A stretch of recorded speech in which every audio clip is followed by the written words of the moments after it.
What would you do if your child came home from school talking about a lesson on gender identity that directly conflicts with your family values and you had no prior notice?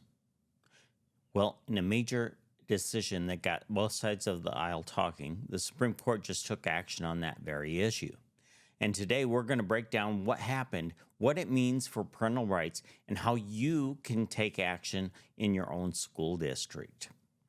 This all started with a series of lawsuits across the country where parents wanted to opt their children out of the classroom content related to sexual orientation, gender identity, and LGBTQ plus history.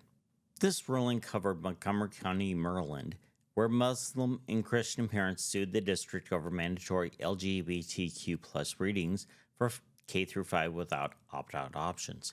It covered California lawsuits over the gender transition plans being kept secret from parents, and in Massachusetts it covers a school that taught about same-sex relationships without notifying families.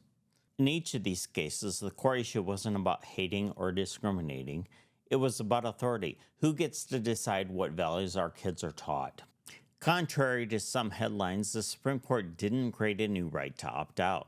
What they did is affirm that lower courts should not override legitimate parental concerns without strict scrutiny. SCOTUS denied certiorari in some cases, but conservative justices like Gorsuch, Thomas, and Alito have issued concurring opinions signaling strong support for parental rights. In other decisions, the court let stand favorable rulings that protected opt-out provisions under the First and the 14th Amendments. The Constitution recognizes that parents have the primary role in the upbringing and education of their children. This comes from a long-standing precedent, including cases like Pierce versus Society of Sisters in 1925 and Wisconsin versus Yoder in 1972. Public schools argue they have a compelling interest in creating inclusive environments, but at what point does inclusion become indoctrination? Schools often argue that LGBTQ plus content combats bullying and fosters diversity. Parents argue they have the right to instill their own moral framework without state interference. And so I don't think this is about erasing LGBTQ plus people from history books. It's about transparency, age appropriateness, and respecting religious convictions. So let me give you an example about some of the cases that were impacted by this.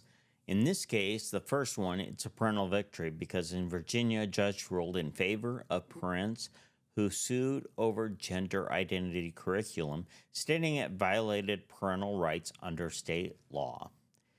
In the second case, it was a parental defeat. In Massachusetts, the court upheld the school's right to teach LGBTQ plus topics without notification, citing compelling interest.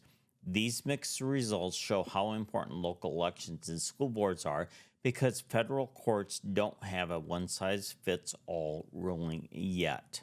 As a follower of Christ, I believe every child deserves love, dignity, and safety, but that doesn't mean the states get to overrule what I teach my children about sex, identity, and morality. Parents are stewards, not the state. Truth is not defined by feelings or trends. Real love includes teaching God's design, male and female, made in His image. If you're a Christian, Muslim, Jew, or simply a parent with traditional values, this fight is about your ability to raise your child without being undermined by the system. So let's talk about what you can do. You can know your rights. Look up your state's opt-out laws. Many are buried in education code. You can get involved by attending school board meetings. I know you don't want to go to school board meetings. I never do either, but this is important. Review your school's curriculum so you know what's going on. And you want to speak up early. Ask for notification letters at the start of the school year. Another thing you can do is join or support legal efforts. Organizations like the Alliance Defending Freedom and First Liberty Institute are actively defending parental rights. You don't want to wait for a controversy. Be proactive because your silence will be interpreted as consent. This case isn't just about one family, one district, or one curriculum. It's about the future of parenting in America. Whether you're raising kids now or supporting those who are, we have a responsibility to push back when the state tries to replace the role of the parent. And if this message resonates with you, like this video, share it, and hit subscribe, because this channel is about truth, courage, and raising the next generation with wisdom. Thanks for watching and have a great day.